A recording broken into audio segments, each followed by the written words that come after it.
There.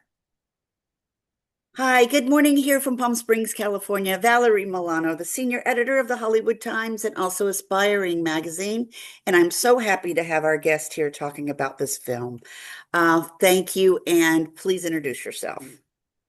Hi, I'm Lauren Adams. I am the director of In the Middle of Something and the co-creator of the project. And I'm excited to be here. And Thank I'm in you Los again. Angeles, Yeah. California. I think you said to say that. That's right. Yes, thank you so much, Lauren. Um, this project takes place in a very specific environment and captures a unique slice of human behavior. What was the original spark that inspired the story? You know, um, Julian and I are both in our midlife. We're both in our 40s and artists in sort of a kind of rocky business and world. And it's very interesting to come into your midlife and your midlife crisis, and it looks a little different than it did I feel like when we were kids, the midlife crisis was like you sleep with the nanny or you like buy a red sports car, and we're like, we can't afford nannies or cars, so what do we do?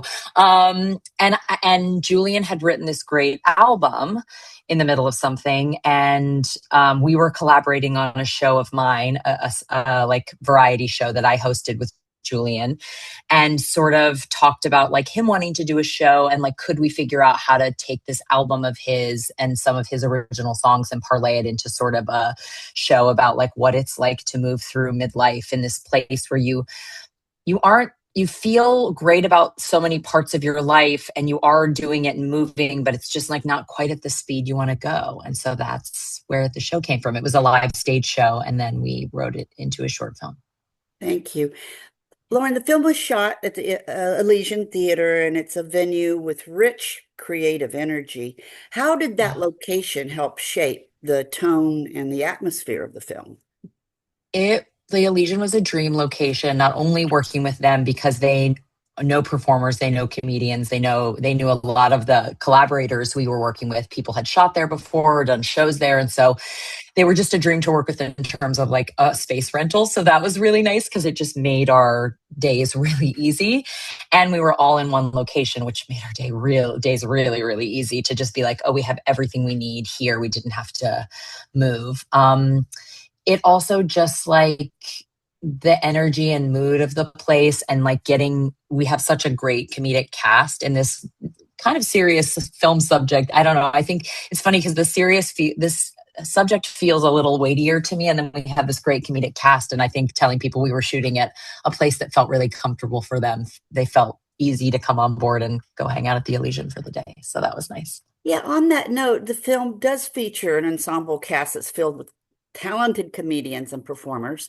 How did you approach building chemistry among the cast, especially in such a contained setting? For me, the one of the most beautiful things about being a director is like I feel like you're kind of a dream HR person. You're like putting together the best collection of people, whether that's department heads that put everything on camera or also your cast. And collaborating with old friends was sort of a dream. Paul and Julian know each other from working together on other projects. Giovanni and I, we've worked together on other things. Nicole and John, I know from being in New York. We came up through UCB together, and Will Miles is a friend of both Julian and mine. So it was like very easy to just pull in. We just know so many talented, incredible people. It was such a dream to pull in and be like, well, wouldn't it be great for it to be this person? Wouldn't it be great to be this person? And so that was like kind of the easiest part to get all those wonderful people. Sweet. And for our viewers, Lauren is talking about the cast being Nicole Byer, Paul Shear, James Adomian, correct? Adomian, All yeah. right, and John Milhauser. Thank you. I so enjoyed this project. Yeah. And Lauren, comedy often works best when it feels completely authentic. How did you balance scripted material with allowing the actors room to discover moments organically? Especially when you're shooting a short and you don't have a ton of time or Yeah. budget, which is often the constraints with shorts. I think building the cast from the front to the back and saying, like, I know these performers are just like crackerjack comedians who are going to come in and just nail every take. And knowing we could get like two perfect, clean scripted takes right off the bat that were perfectly usable, and then breathing out those other few takes to say, what if we try this? What if we try this? Or what do you want to try? Especially knowing the performers ahead of time and having like a really comfortable conversation with them. It's funny. Paul Scheer and Julian, that scene turned into a walk and talk because Paul brought that to the table and said, I think like this guy wants to be moving. He's running this club.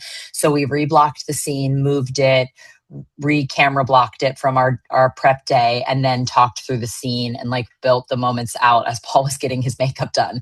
So that was like a really fun collaborative moment where like I went and sat with them and just sort of tweaked things and wrote everything down for our script supervisor, and then took it down to her and said, okay, this is how it's going to actually play out, and we're going to beat this all out here. And that was like a really fun, and I think that scene sings because of it. So that was like really nice and collaborative.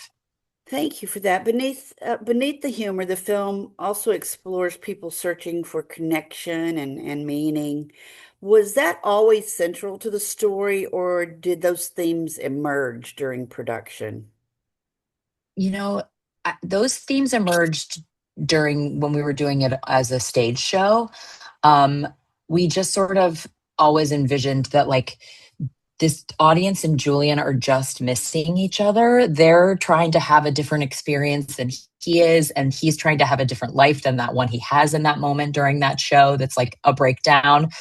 And so the lack of connection with the audience, which is interesting because I think of theater as such a connective experience because it's live.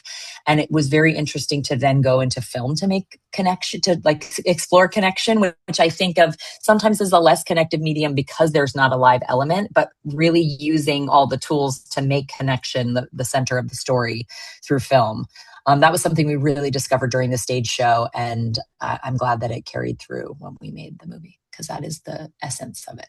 Yeah. During production, were there any unexpected challenges or maybe happy accidents that ultimately made the film stronger? I think our last shot ended up being sort of we had a little bit of a clash moment, not clash, but Julian is a musician and a very talented musician. He wrote all this music, he sings everything live. And the last song is a one shot. And so we had to be very specific about what we could catch. The lighting is all practical, like everything that's practical in that scene. There's no after effects in that scene. And Julian wanted to sing everything live. We had gotten this really expensive mic, all this stuff so that he could really like sound so beautiful. And that was like, the sound was really important to him because he is a musician and I'm making a visual medium. And that's really important to me. And I can't change the visuals as easily as we can change the sound afterwards. So I'm always like sort of putting visuals at the front and he's putting sound at the front. So we sort of came to a head on that last scene where he wanted it all practical, the piano and the mic. And I'm saying, we can't have a sound guy in the shot. We can't have a bunch of cables in the shot. We can't have a bunch of this in the shot. I just want it to be super simple and we can figure out the sound later. And he sort of said like, no. And I said no. And so then we compromised and the singing is live to nothing. And just the piano speaker, which we didn't capture, right? It's not into the mic. And he's singing into the mic. And then he replayed the piano later, but he's so good and so consistent that we used the live audio from the day in the final and he played piano on it after. And he's so good and so consistent that it worked and we got our beautiful shot. And it was just like, that was like where we clashed and compromised and it's perfect. So there you go. What a great story. Thank you for Yeah. that. I My love gosh, it. yeah. And he is such a talent. Um, Mm-hmm.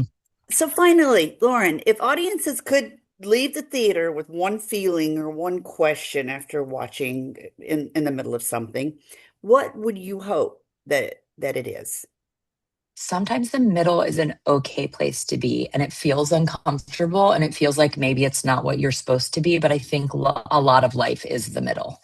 And I think that was like important for me to explore. It was like therapy for Julian and I because we're both artists with kids in our 40s and like, you know, you come up as one kind of artist, and then you have this major life shift of becoming a partner or parents or moving or a new community or whatever it is that's your major life event. And you still have to figure out how to become an artist around that, because I think that artists are always creating. And so sometimes the middle feels like something you want to wiggle through, but sometimes I think you just have to be in the middle. Good point. Thank you, Lauren, and thank you for your I'm time today. figuring it out.